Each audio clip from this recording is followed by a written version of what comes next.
Oke, teman-teman, ini Dewa Edu Study Corner ya, episode pertama bersama Kak Fadil. Ya, Halo Fadil, teman-teman semuanya. Halo Kak Guma. Halo buat yang nonton. Halo, salam kenal semuanya. salam kenal. Mudah-mudahan yang nonton banyak ya. Karena Ya semoga. Harusnya dong. Harusnya. harus, harus. Nah, cara pendidikan kayak gini kan jarang. Coba Oh, yang karena apa? iya apa ya Kak? Karena dewasa ini kayak anak-anak sekarang kan memang lebih lebih prefer ke ya discussion about entertain instead of education sebenarnya. Padahal ya sebenarnya di umur-umur kita ini ya di umur belasan sampai 20-an itu kan education penting banget sebenarnya.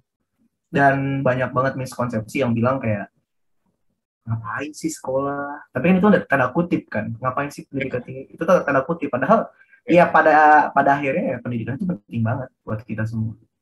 Oh, jadi lo nggak setuju ya sama orang yang bilang ngapain sih sekolah gitu? Kurang setuju ya? Setuju nggak setuju sih? Karena Hmm. kalau misalnya kita bilang sekolah itu nggak penting, nggak juga. Kalau misalkan dibilang penting, ya nggak, ibaratnya apa ya? Kayak tengah-tengah gitu. Karena itu quote on quote. Karena ketika kita sekolah, sebenarnya contoh lah kita ngomongin soal pendidikan tinggi ya, Kagema dan teman-teman Ya. semuanya. Kita ngobrolin soal pendidikan tinggi. Orang sekolah ke pendidikan tinggi itu memang kita dapat gelar, dapat ijazah. Cuma yang lebih dilatih adalah cara bagaimana kita bersikap, kemudian berpendapat, kemudian Hmm. menghargai orang lain, time management, problem solving dan lain sebagainya yang kita sama sekali nggak dapat kayak gitu loh, nggak dapat di ya di kehidupan biasa kayak gitu. Ya Benar-benar. mungkin mungkin seperti itu. Karena mungkin orang bilangnya sekolah tinggi tinggi terus ujungnya jadi kayak gini, nggak juga sebenarnya. Karena dengan kita sekolah tinggi itu pastinya kan kita makin banyak ketemu orang, kayak contohnya gue kenal sama Kak Gemak, kenal sama teman-teman yang Ya. lain, dan itu membuat sebuah linkage, sebuah networking di mana nantinya ketika kita terjun ke dunia kerja dimanapun kita berada ya kita punya teman, kita punya link kemana-mana kayak gitu, dan itu merupakan sebuah advantage. Ibarat kata anak-anak sekarang tuh bilangnya ini Kak Gemak, privilege, ngomongin privilege. Itu menarik banget ngomongin privilege itu. Karena salah Excuse. satunya networking. Oke, ya sebenarnya gue banyak sih yang ditanyain dari yang Fadil bilang ya. Cuma kita runut dulu deh, kronologis dulu ya. Jadi Boleh, boleh, boleh. Fadil ini lahir 26 Juni 1996 ya. Fun fact sebenarnya gue juga lahir 26 Juni ya. Cuma 9 itu itu shock banget sih. Enggak, maksud gue itu kayak kita cuma, ya kita beda literally 1 tahun. Jadi literally, 1 tahun pas literally, gitu loh. Literally literally emang setahun pas. 365 hari. Cuma Itu gue juga baru tahu sih. makanya jadi gue lihat gitu. Terus lahir di Bandung ya, tuh. Betul, ya. Gue lahir di Bandung. Bandung, Nah, kalau Kagema nih di mana nih? gue di Padang. Oh Oh, iya ini, ya. Nah, ini this show is about you. oke, oke, Nah, oke. Enggak, maksudnya kayak siapa tahu kan ternyata cuma beda beda ini doang. Ternyata emang beda setahun ya. Setahun pas. Ya, uh, itu menarik banget. ya, ya. Uh, lu pertama kali bisa baca tuh umur berapa sih?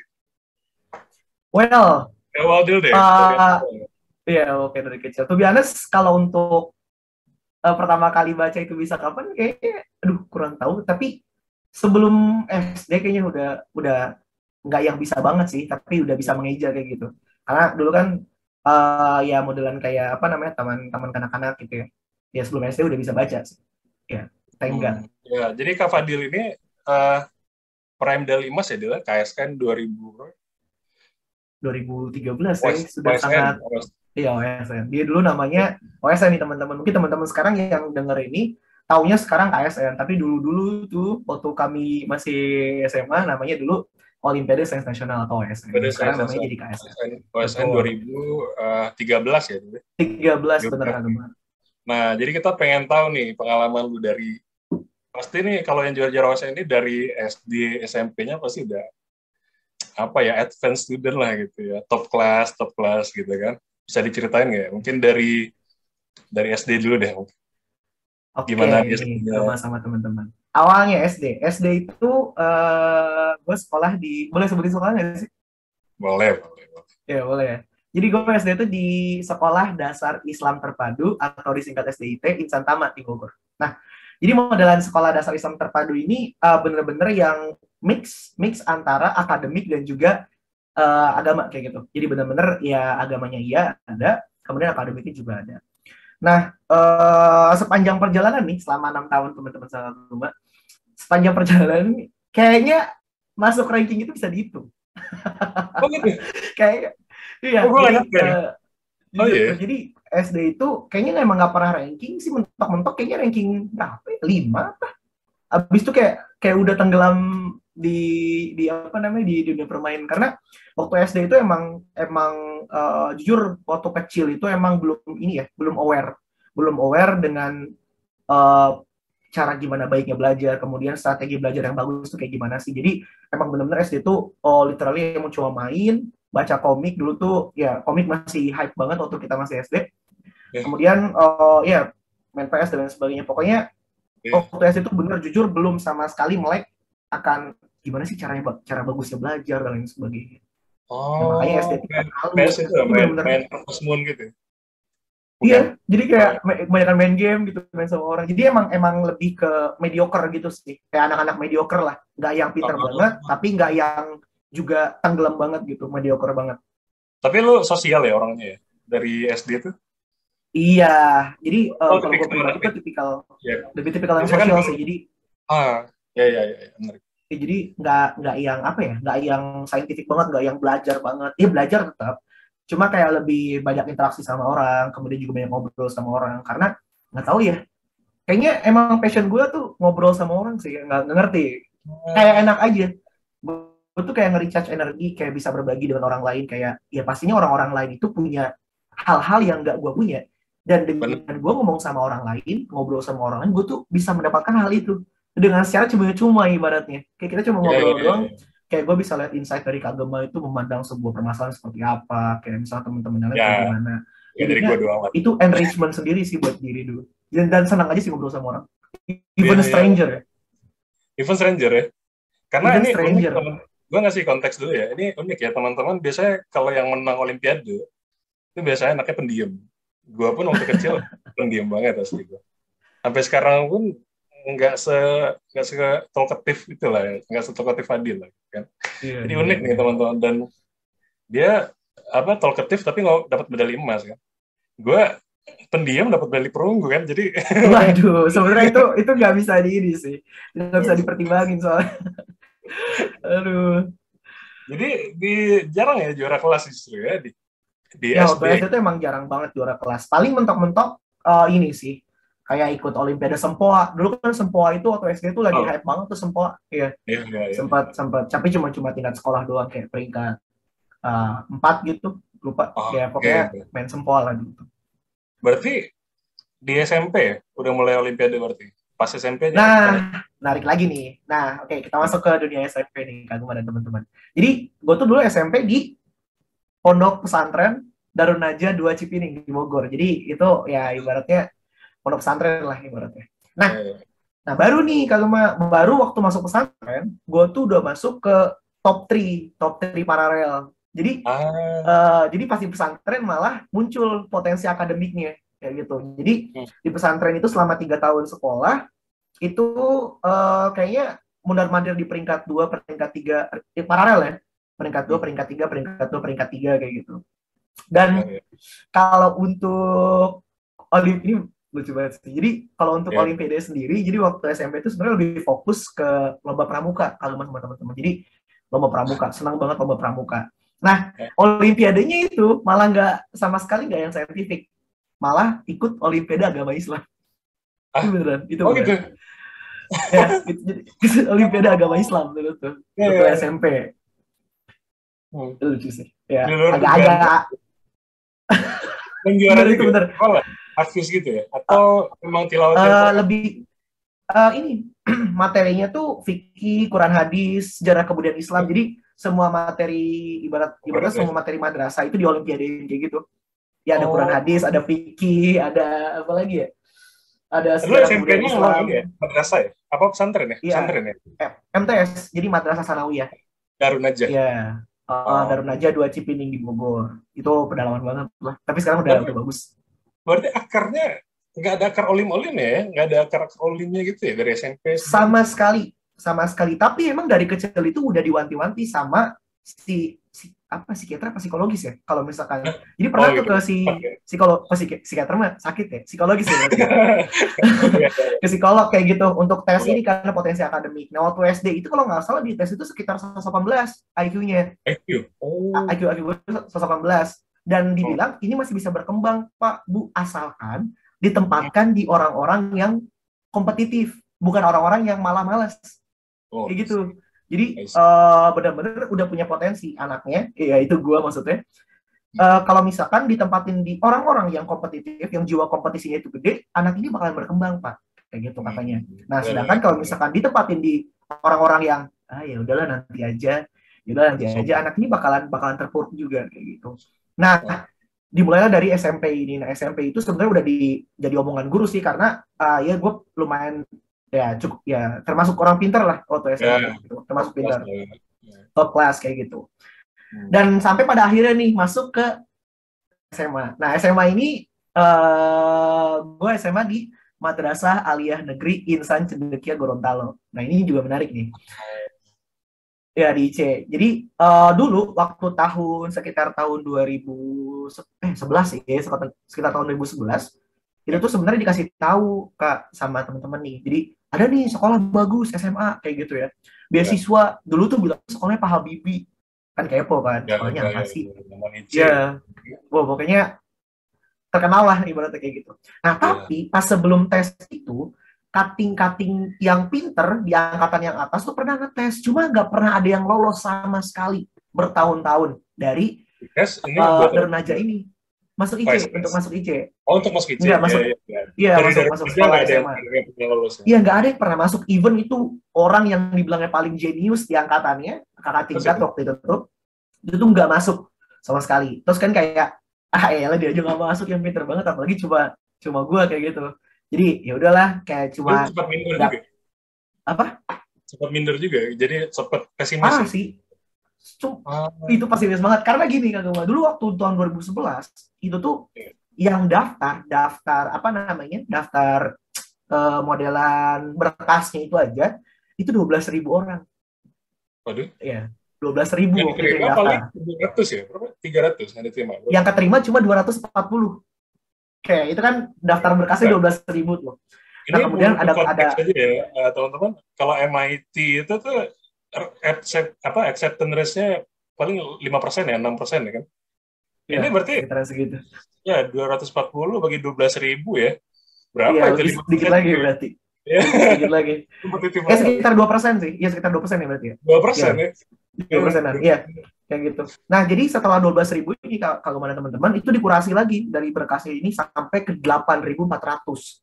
Nah, yang tes tulis itu 8.400, yang keterima 240. 120 di Insan Cendekia Serpong, 120 di Insan Cendekia Gorontalo, dan ya puji Tuhan alhamdulillah gue keterima di Insan Cendekia Gorontalo kayak gitu. Nah, barulah ajang Olimpiade itu dimulai pada saat SMA, baru benar-benar mulai. Karena emang dari sekolahnya sendiri itu menggenjot sih, kayak prestasi itu kayak anak-anak yang berprestasi itu sangat ibaratnya di anak ini lah, kayak ini loh orang yang berprestasi gitu loh.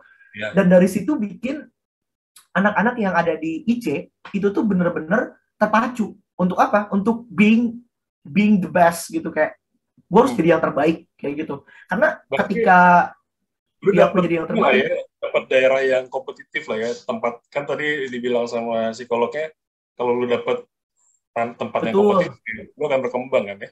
Berarti betul banget. Jadi iya, dan emang itu bener banget karena ketika kita terstimulus sama ibaratnya gini, orang-orang pada belajar, kita nggak belajar tuh kayak aneh gitu kan.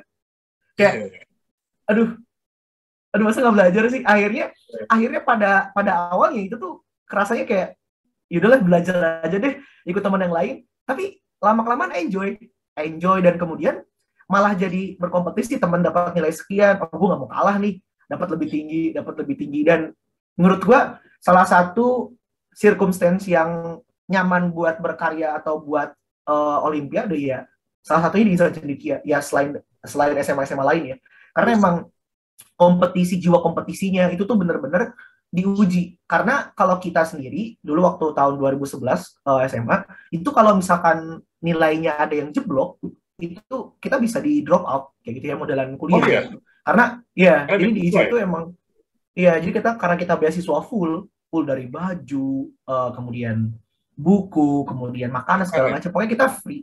Kita benar-benar cuma tinggal datang niat sekolah, ya udah kayak gitu. Oke. Karena ya udah karena provide all kayak gitu, makanya ada sistem DO gitu. Sip. Jadi gue sebenarnya juga pernah ngajar di Manice Oki ya di Palembang gitu ya. Ah, Dan salah satu cerita menarik dari anak-anak itu adalah kan gue pernah bilang ya kalian ini harus bersyukur karena kayak saya aja ngajar situ 200 jam gitu sebelum KSN gitu kan. Jadi pelatihannya kayak berlebih banget gitu kan. Tapi kak saya ini kak ngantuk kan kayak kalau siang kan. Kenapa? Gitu. Jam 4 udah bangun ya. Ada betul, kegiatan segala macam, jam asar udah ini lagi kayak padat banget gitu kan. Nah tentu Fadil harus bagi waktunya manajemen time manajemennya harus bagus ya kan saat itu ya. betul, betul Atau banget. gimana? Lu ngerasain hal yang sama ya? Misalkan nggak Nah, bisa sosialisasi sama teman, frustrasi, oh uh, padat banget jadwalnya gitu. Karena Maniche kan terkenal ya padat betul. gitu. Itu gimana Nah nih? kalau gue sendiri, kalau gue sama teman-teman, dulu tuh waktu sebenarnya sebenarnya kalau mungkin dulunya gue SMP negeri atau ya sekolah negeri SMP-nya, mungkin agak sedikit kaget ketika masuk ke boarding school. Tapi karena kebetulan gue dari SMP-nya udah pesantren dan udah terbiasa dengan sistem waktu yang udah terbatasi kayak gitu, maksudnya jam sekian Ya, mandi, jam sekian sekolah, jam sekian kajian, jam sekian ngafal segala macam. Jadi ketika masuk ke IC itu ya udah terbiasa aja karena emang dari dulu hidupnya udah terstruktur, udah tersistematis. Jam segini ngapain, jam segini. Tapi emang jujur, waktu dulu pembinaan Olimpiade di IC itu yang paling melelahkan itu ya emang waktu habis makan siang. Habis makan siang sampai sore itu adalah hal yang paling kritikal ya, jam-jam kritikal buat buat bocah-bocah SMA kayak gitu. Nah, dan karena dulu di IC Gorontalo juga kelasnya AC kan ya, AC habis baru makan, datang sekolah AC, terus pelatihnya bercuap-cuap apalah ya. kayak gitu kan, kayak wah ngantuk banget. Itu beratnya di situ doang sih, karena ya paginya harus bangun, kemudian kajian, kemudian sholat subuh segala macem, udah sekolah lagi, bimbingan lagi sampai malam sampai jam 10, Iya, iya. istirahat, bangun ya gitulah ya, Berarti itu lu sih. nggak terlalu culture shock lah ya, sama karena memang dari MTS-nya udah ini ya. Betul, ya karena udah sistematis sebelumnya, jadi ketika SMA udah nyaman banget sih. Malah lebih nyaman karena apa ya? Karena jujur lebih lebih longgar di IC daripada di pesantren dulu. Karena di Oh pesantren dulu itu, gitu, lebih padat ya di lagi. pesantren dulu itu bener-bener padat, bener-bener nggak boleh sama sekali apa namanya lalai waktu. Karena kalau di pesantren itu bener-bener ada pengurusnya, kayak pengurus osisnya yang bener-bener, ayo nih jam segini kita ini jam 5 Ya. selesai mandi semua ya selesai. Yang nggak selesai disuruh cepat selesai gitu deh, pokoknya lebih longgar waktu di IC. Jadi emang wah di IC tuh enak banget ya ternyata ya, karena udah SMP-nya udah padat banget sebelumnya kayak gitu. Ya, jadi seakan-akan kayak semesta mendukung lah ya. Jadi lulu SMP-nya udah padat jadwalnya, pas SMA nggak culture shock ya kan. Pas Iya, dibilang psikolog juga secara akademik lu akan berkembang ketika apa di daerah yang kompetitif gitu kan. Berarti Man IC itu udah pas banget. Nah, tapi gue pengen lihat lu pertama kali ikut Olimpiade itu kapan dia berarti? Pas di madrasah apa di Man IC Gorontalo itu. waktu di Man IC sebenarnya nih ini trivia ya, nggak trivia sih, FYI aja. Jadi gue tuh sebenarnya dulu anak ekonomi, gak? Gue tuh anak Ah iya, ekonomi kelas 10-nya. Gue anak oke. ekonomi kelas 10-nya. Kenapa milih ekonomi, Kak? Ya gue karena ya namanya juga anak IPS ya, anak IPS ya udah, kalau nggak ekonomi dulu kebumian. Tapi kebumian tuh kalau anak IPS kurangnya adalah logical thinkingnya kurang, karena emang banyak banget kayak fisika, kemudian astronomi juga masuk di bola langit kayak gitu. Jadi kalau misalnya Oh, anak IPS ngambil kebumian, ya siap-siap aja harus benar-benar berjuang lebih keras di bagian yang fisiknya kayak gitu. Jadi ya udah ah, ngambil ekonomi. Nah, ngambil ekonomi itu di tahun pertama gagal, namanya anak kelas 10 kan, namanya juga coba-coba kayak gitu. Gagal.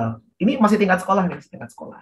Nah, kemudian di tahun berikutnya coba lagi ekonomi kelas 11, coba lagi ekonomi. Sambil ikutan juga olimpiade pasar modal. tapi nggak berangkat ke nasional. Iya, tapi dulu sempat ikut ke tim Olimpiade pasar Saham modal berarti di ya? IC. Ya, Obligasi. betul, saham di pasar modal kayak gitu.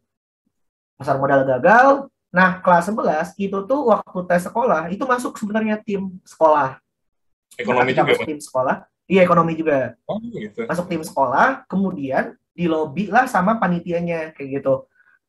Soalnya ada peraturan kalau misalkan jadi ketua BEM, bukan ketua BEM sih, ketua OSIS ya di IC, itu nggak boleh dualisme dengan Olimpiade karena takutnya ketika jadi ketua OSIS itu nanti Olimpiade keteteran atau ketika fokus ke Olimpiade OSISnya keteteran. Nah, pada saat itu sebenarnya papasan banget. Gue lagi tes apa namanya ekonomi, tapi juga lagi dicalonkan sebagai ketua OSIS waktu itu kelas 11. Ketua OSIS di Madrasah Alia Negeri San Cendekia Gorontalo. Nah, akhirnya ya udahlah. Pada akhirnya gue bilang gini kayak ya udahlah terserah yang mana yang terbaik kayak gitu. Dan pada akhirnya dicoretlah dari tim Olimpiade, disuruh fokus ke ngurus OSIS aja. Nah, itu tuh kayak oh ya udah berarti emang rezekinya di OSIS. Itu ekonomi. Nah, setelah kepengurusan OSIS itu berjalan sekitar beberapa bulan, ternyata bukalah bidang baru pada tahun 2013. Bukalah bidang geografi. Itu tuh Arti pertama geografi itu kali. pertama kali ya? Betul. Iya, itu tuh pertama kali. Ini Kemudian pertama berarti kali sebelumnya udah ada? apa? Kebumian udah ada. Berarti Jadi geografi geografi yang itu bukan minimal. iya, geografi itu baru. Cabang paling baru 2013. Baru ada kayak gitu. Berarti lo oportunis banget ya? Iya, selain oportunis karena Ada apa oportunis ya? ya? Kayak iya sebenarnya coba-coba sih, tapi jujur banget itu coba-coba aja sebenarnya karena emang dari dulu pengen jadi anak Olimpiade karena kalau di sekolah itu Kak, itu bener-bener yang Olimpiade itu di anak dewa kan kayak makan tuh beda sendiri. Seriusan. Jadi kalau kita makan anak-anak biasa nih, makannya di kantin biasa, menunya biasa. Nah, kalau anak Olimpiade Restorannya beda lah itu ya ada pasti. side dish-nya. Ya menu utama di kantin ada, tapi ada susu, ada es, ada dessertnya, makanya gitu deh, makanya enak banget hidupnya. Dan tinggalnya pun bukan di asramanya, tapi di mes sendiri. Jadi kita tuh di IC punya mes, yang mesnya itu ber-AC. Jadi anak Olimpiade kalau lagi pemusatan itu tidur di mes itu, bukan di asrama. Itu yang bikin pengen jadi anak Olimpiade karena treatment ke siswanya juga beda kayak gitu. Itu sih. Nah, 2013 tuh ada geografi. Ya udahlah coba. Akhirnya coba tes sekolah masuk. Nilai peringkat kedua kalau nggak salah waktu itu. Peringkat kedua atau pertama lupa di sekolah. Yang diambil 3 ya?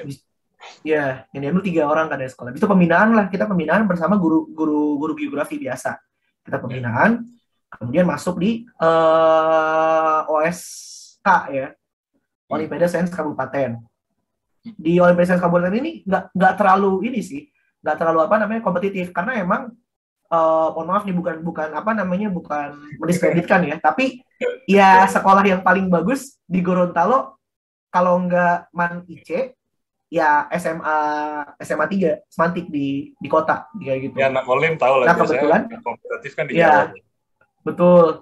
Dan untuk di Kabupaten Bone Bolango yang paling bagus IC kayak gitu. Jadi ketika KS OSN Kabupaten itu OSK itu tuh nggak terlalu pressure.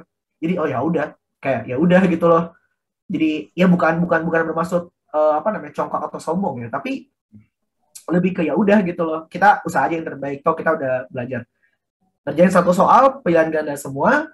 Alhamdulillah keluarlah nilainya kayak gitu. Ya kalau nggak salah peringkat 2 atau peringkat 1. Lupa deh.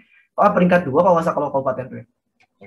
Habis itu kabupaten selesai, kita persiapan lagi. Nah, persiapan OSP itu baru manggil trainer dari lembaga apa gitu ya? Manggil trainer berarti gitu. Sebelumnya yang belum ada trainer sama sekali. Iya, kalau OSK belum sama sekali. Masih pakai guru biasa aja. Jadi kita dulu waktu karena geografi belum ada ininya, latihannya pakai soal kebumian, tapi nggak ngerjain yang ininya, nggak ngerjain yang dalamnya. Kayak cuma geografi kita kerjain kayak gitu. Jadi semua soal OSK kebumian kita kerjain kayak gitu. Sama paling soal-soal tambahan dari gurunya. Nah, kemudian masuklah ke OSP, dipanggil pelatih kayak gitu ya. Kita seminggu itu dilatih. Kemudian masuklah OSP. Nah, OSP di Gorontalo itu cukup terbilang sengit karena memang ada di sekolah-sekolah di kota itu yang cukup kuat perlawanannya Oh, sama itu. sama IC itu. Ya cukup Kirain kuat. Maniche itu kayak monopoli di situ ya. Enggak juga ya. Sebenarnya iya sih. Secara secara ini emang emang monopoli karena ya inputnya pun dari kebanyakan dari Jawa Nah, kayak gitu ya, dari Pulau Jawa. Jadi teman-teman ibaratnya ya sebenarnya IC itu ya kuat sendiri gitu loh di Gorontalo kayak gitu. Tapi memang waktu OSP itu ketara sih perlawanannya. Karena sedikit ketika lah ya ngeliat dibanding OSP. leaderboard nilainya tuh uh, nggak cukup jauh lah, maksudnya nggak terlalu Ah, jauh lah hasilnya. Jadi emang bener-bener mereka tuh mampu tapi emang mungkin persiapannya kurang. Jadi tetap kalah kayak gitu. Nah di OSP itu alhamdulillah gue peringkat 1 wah. di provinsi, di nasional tuh peringkat 9 atau 11 gitu ya. Lupa deh. Jadi pas di Oh, rutin itu peringkat 9 atau perak itu 11 ya kayak gitu. Di auto posisinya. OSP kayak gitu. Jadi pas diumumin kan kita nggak tahu ya besok OSP ya udahlah kayak ya udah sekolah biasa. Habis itu ada guru datang, alhamdulillah tim geografi kita dapat 2 slot untuk ke nasional kayak gitu ya. Gue di peringkat sekian, habis itu temen gue di peringkat sekian. Jadi cowok dua-duanya berangkat ke OSN kayak Keren. gitu. Tapi Itulah bentar, persiapan sampai OSP. bentar, Gimana kak? bentar. Jadi lu pertama kali ikut OSN udah langsung tembus nasional gitu ya. Ini gue Iya bikin kalau tiba gue nih. ya sebenarnya gue Gue nggak tiba. mau mendeklar itu sih. Gue nggak mau mendeklar itu tapi ya udahlah ya iya sebenarnya kayak gitu. Jadi gue pertama kali ikut Olimpiade langsung langsung Langsung nasional ke ya. nasional. Dan itu awalnya lu ekonomi juga kan sebenarnya kan. Ya Berarti awalnya emang oportunis juga karena emang dari awal pengen jadi anak olim cuma nggak kesampaian kan karena harus ada amanah di ketua ketua osis kayak gitu. jadi masih ketua OSIS-nya masih waktu itu pas lu Iya lulus kuliah. masih, jadi emang kayak jadi dualisme gitu loh. Jadi ketua osis masih masih jabatan, anak olimpiade juga. Jadi kayak, jadi yang Iya, lebih iya, aktif iya. wakilnya sih. Wakil gue sih yang lebih aktif waktu itu. Harusnya wakilnya tuh yang jadi ketua ya. Harusnya kayak gitu sih. Enggak, enggak. Enggak lah, kalau ketua Aduh. kan yang penting memanage ya kan. Nggak harus terjun ke lapangan. Ya, keren. Nah, tapi pas OSN gue taunya itu kan kalau geografi kan banyak itu. Kayak the best apa nggak, the best geologi Iya, apa apa gitu kan. Pasti materinya beda banget dong. Berarti betul. apakah persiapan lu gimana waktu itu? Apakah dibantu sama trainernya Dulu atau per, gimana? Iya, dulu waktu persiapan OSN juga kita sama ya, panggil trainer juga, Kak. Panggil trainer, habis itu bener-bener soalnya tuh kita ngambil dari ini, soal-soal Oxford, kemudian pokoknya soal-soal yang lupa nama buku itu IGCSE apa ya pokoknya jadi Yes, yes. itu ya IGCSE pokoknya itu tuh kumpulan kumpulan kumpulan ujian mahasiswa lah ibaratnya mahasiswa geografinya ada juga yang SMA-nya jadi kita lebih ke latihan gimana cara menulis yang baik kayak gitu gimana cara pointing gimana kita nulisnya tuh bener-bener harus tepat gak muter-muter biar poinnya tuh maksimal kayak gitu jadi kita dibiasain kayak gitu pun kita udah mulai dibiasain untuk melihat kasus-kasus secara geografis nggak yang ketika terjadi ini maka terjadi nggak yang gitu tapi kita dikasih kasus nah kasus ini tuh harus kita apa manage-nya Ah, dilihat dari pembangunannya kah atau lihat dari energinya kah dan sebagainya pokoknya benar-benar kita digembleng selama sebelum OSN dan pada saat OSN ya walaupun nilai nggak bagus-bagus banget ya nilai gue yang ini yang tes tulis ya karena emang sulit sih.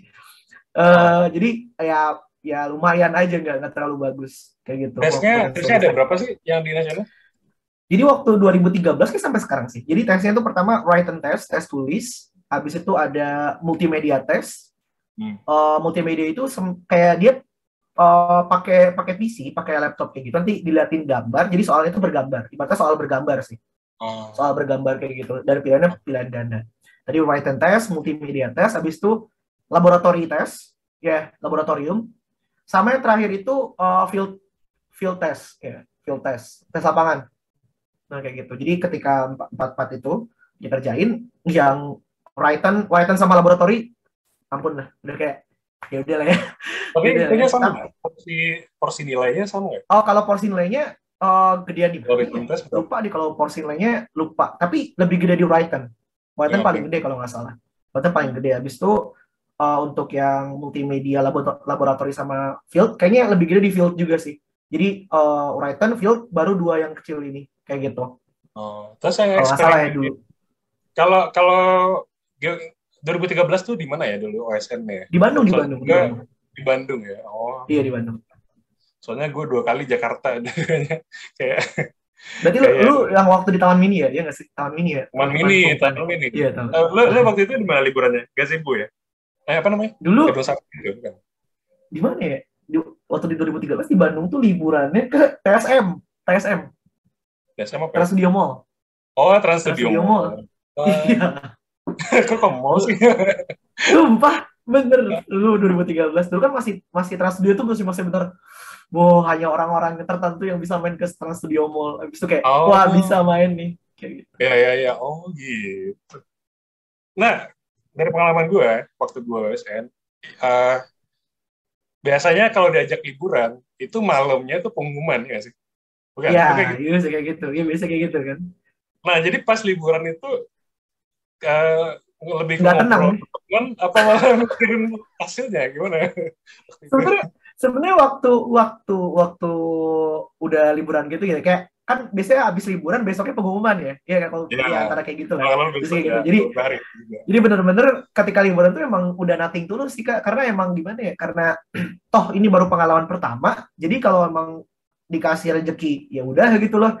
Pun kalau misalkan belum dapat apa-apa ya emang belum belum bagus usahanya kayak gitu. Jadi nothing tulus sih. Ya walaupun ada kecil hati, kecewa kalau misalkan kalah karena bawa nama orang tua, sekolah, teman-teman yang di apa namanya di IC kayak gitu kan. Pasti mereka juga support. Ya gitu sih berat hati aja. Cuma ya gimana lagi udah kerjain, toh kita udah usaha. Kalau misalkan belum rezeki ya udah kayak gitu. Yang penting udah usaha Oh, maksimal. ya. Siap. Terus pas pengumuman itu gimana pengalaman? Nah, gue ini menarik Itu lagi kan nih. deg-degan tuh. Wah, parah sih. Jadi for your information ya teman-teman nih, jadi kalau pengumuman itu kan per mapel ya, per mapel abis itu dari perunggu dulu. Jadi misalkan mapel 1 sampai mapel 12, habis itu dari perunggu dulu kayak gitu semuanya. Baru ganti lagi mapelnya naik ke perak, ganti naik ke emas. Nah, waktu pengumuman gue, geografi itu adalah mapel terakhir. Oke, Oh, berarti pengumumannya itu perunggu dulu nih. Dari perunggu matematika, Mafi Kibi, sampai geografi perunggu. Nggak ada tuh kan nama gue kan. Kayak, aduh, iya. perunggu nggak dapet nih. Gini kayak udah garuk-garuk kayak gitu kan. Lanjut lah, udah siapa tuh perak kan.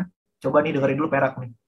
Perak, Mafi Kibi, bla bla bla bla bla, sampai geografi, perak juga nggak ada. Ada temen gue dapat perak 1. Perak Oh, itu kan berarti nyaris yang emas ya. satu sekolah juga?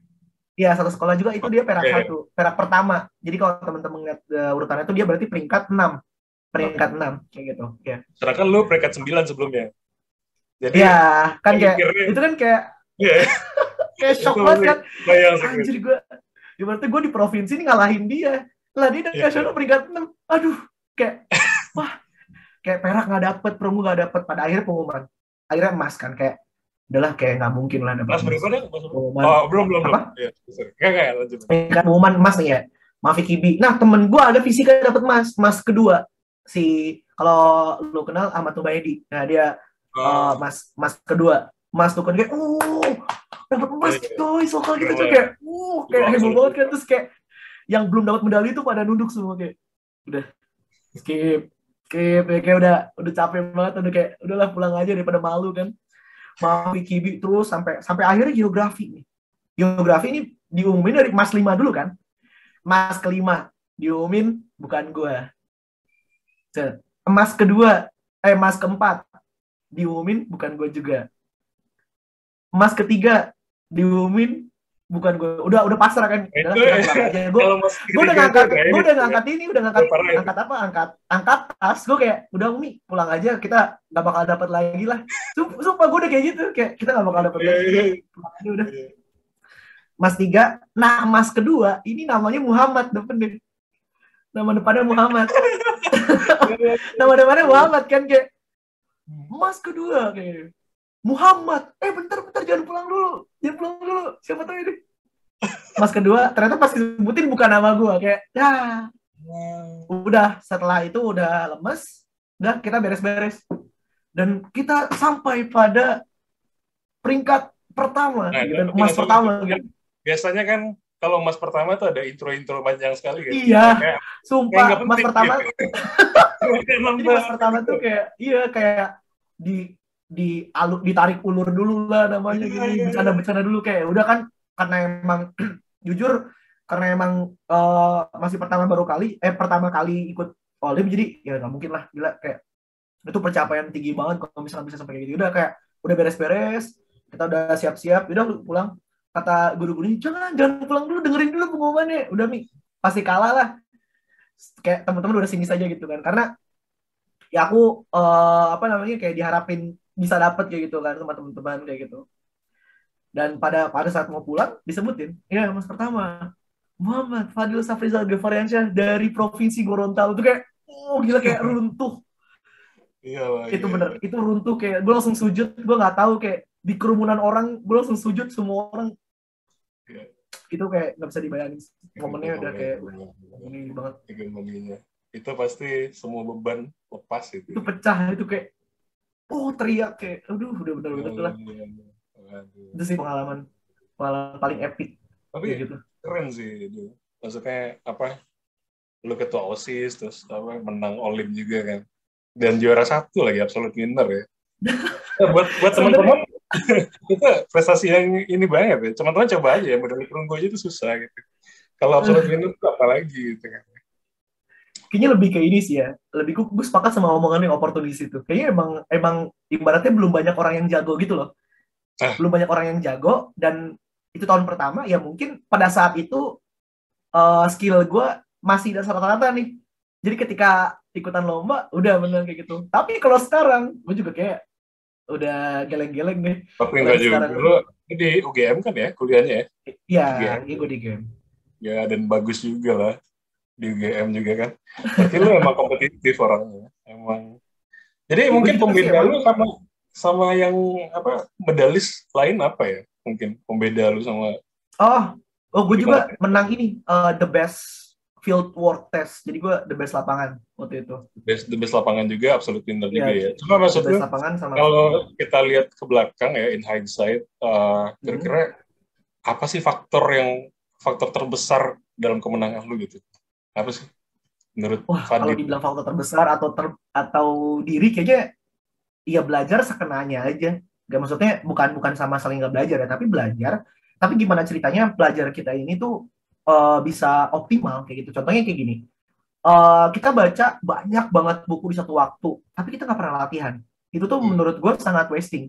Karena apa? Ketika kita belajar, hal yang pengen kita tuju apa sih? Kita paham kan? Nah, paham ini bisa diuji dengan apa? Dengan soal.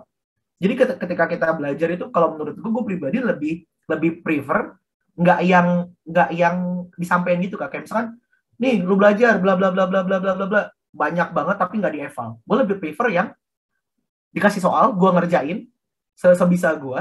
Nah, bisa dibahas. Ketika ada soal yang gue tahu, nah ini kenapa gue salah di sini? Oh, dari soal ini tuh materinya ini. Gue catat semuanya di samping soalnya biasa kayak gitu. Dulu waktu SMA ya. Jadi ketika gue tuh benar-benar makan banyak soal, terutama PG ya. PG itu gue selalu isi. Ketika gue salah, langsung gue cek kan. Kenapa sih salahnya apa? Oh ternyata kalau misalkan polanya kayak gini, yang ditanya tuh kayak gini, materinya ini. Gue tulis di sampingnya. Sambil gue baca-baca. Sambil gue baca, gue latihan. Gue baca, gue latihan.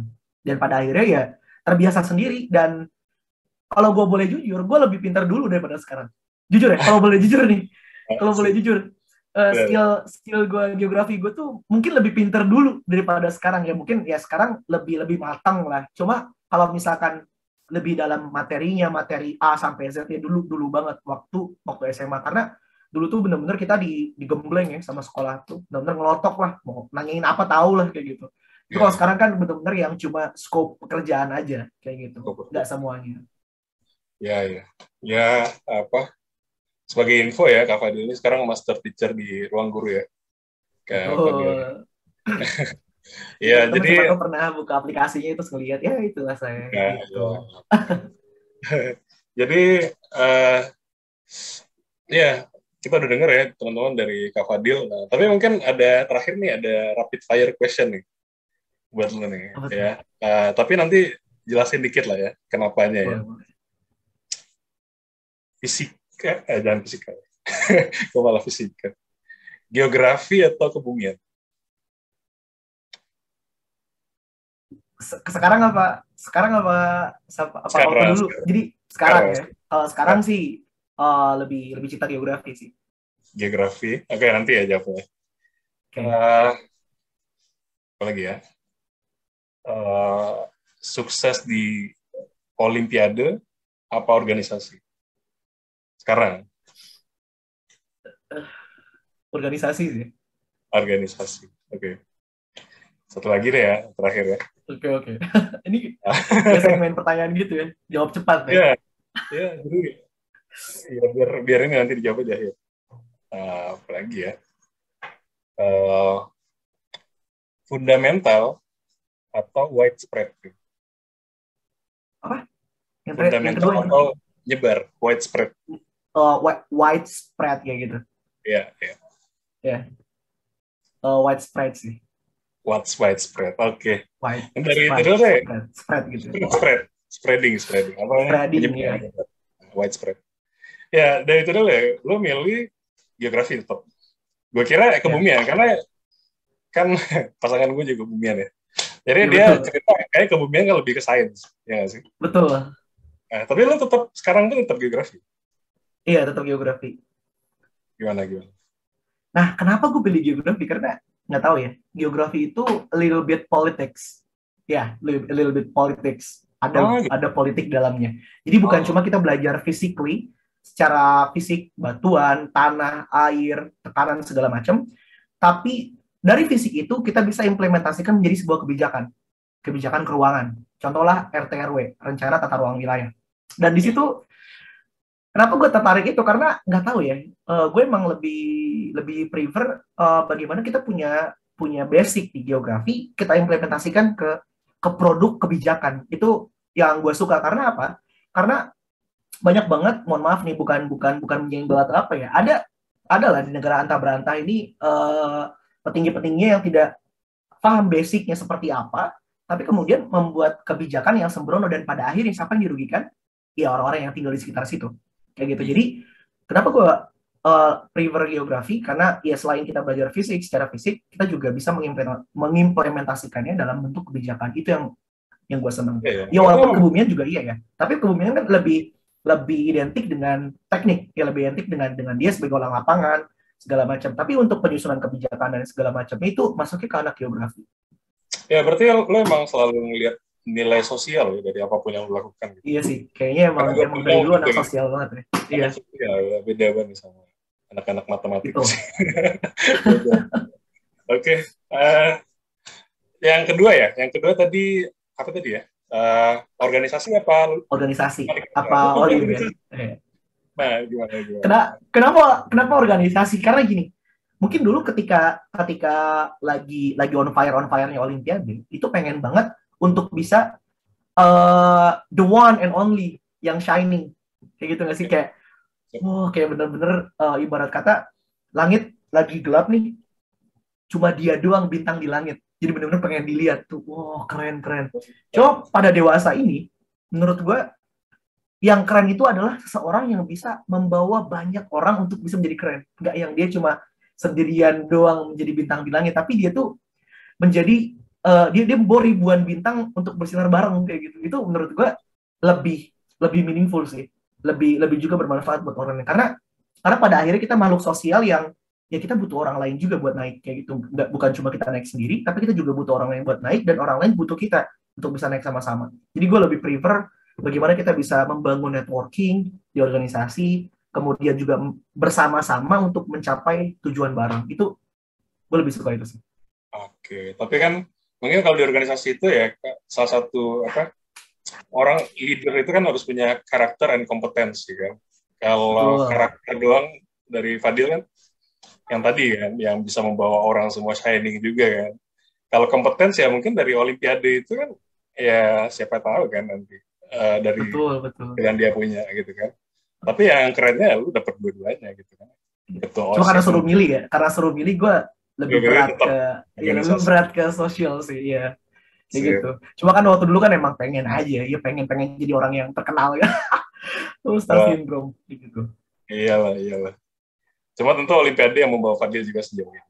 Betul, ya. Dan gue sangat-sangat apa namanya, berterima kasih ya kepada sistem Olimpiade kayak gini tuh benar-benar kayak mengangkat orang-orang yang potensial buat bisa terus berkarir kayak gitu. Karena apa ya, kalau misalnya nggak ada wadahnya, air yang semurni apapun tuh nggak bakal bisa kita tampung. Contoh lah kayak gini, hujan setiap saat, tapi kita nggak punya penampungan ya, hujan itu akan menguap kembali kayak gitu. Kita nggak bisa nangkep hujan yang bisa kita manfaatkan untuk sebagai sumber air, sebagai buat mandi, buat cuci dan sebagainya. Intinya Olimpiade yang dibikin oleh Kemendikbud ya, help the gem appears lah ya, dari mana-mana daerah gitu kan. Jadi muncul nih bintang nih kan. Ya yang terakhir nih apa nih? Fundamental atau widespread ya? Lo pilihnya widespread, beda banget sama gue. Kalau gue karena orang fisika kali ya, berdasarkan satu hukum gitu, semua diturunkan. Lo widespread ya?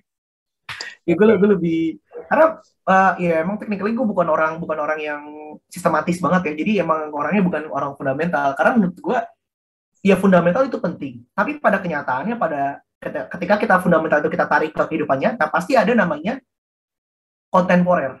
Ya, dari fundamental itu gimana ceritanya kita harus bisa menyesuaikan dengan kondisi yang sekarang. Dia mungkin, let's say, teori A itu pada saat itu ya dia sebagai fundamental, sebagai sebuah dasar untuk melakukan hal apapun. Tapi ketika dunia ini terus berputar, zaman terus berubah, pasti fundamental ini akan shifting, akan bergeser kayak gitu. Dan ya, gue lebih pilih untuk yang widespreading. Jadi memang fundamentalnya tidak terlalu kuat, tapi banyak hal yang bisa kita dapetin.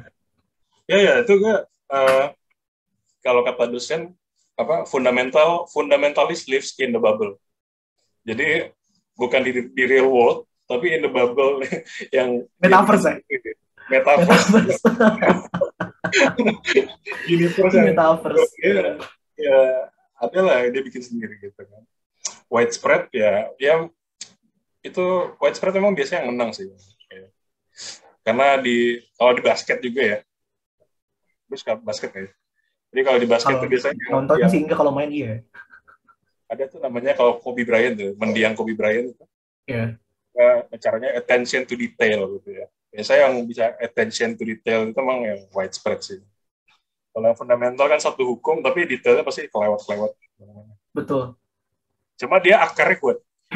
Iya, betul. Fundamentalis itu emang dasarnya tuh kuat banget. Dasarnya kuat banget. Kalau misalkan kita goyah pakai apapun, nggak bakal goyah.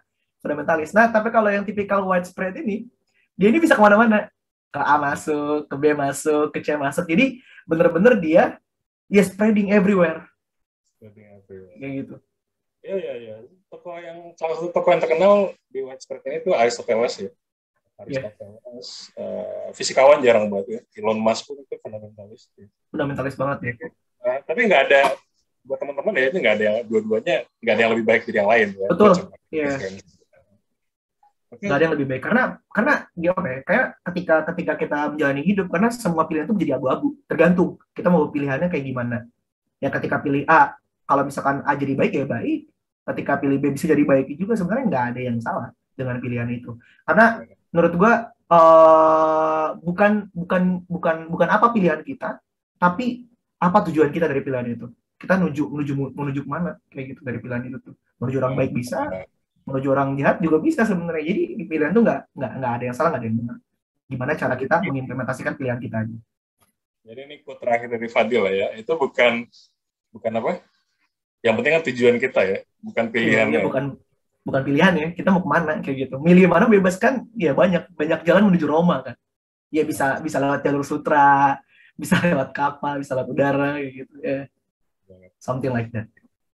Ya, itu dulu teman-teman untuk episode pertama ini ya, di Edu Study Corner. Nanti kita pasti akan datengin bintang tamu yang lebih keren lagi ya, yang keren-keren juga sama kayak Kak Fadil. Thank you Kak Fadil udah menginspirasi teman-teman semua ya. Sama-sama Kak Goma dan teman-teman semuanya. Ini sibuk banget nih Kak Fadil. Jadi menyempatkan di sini itu suatu kehormatan bagi Dewa Edu. Oke, thank you Kak Fadil. Kita ketemu lagi. Sama-sama. Bye-bye all.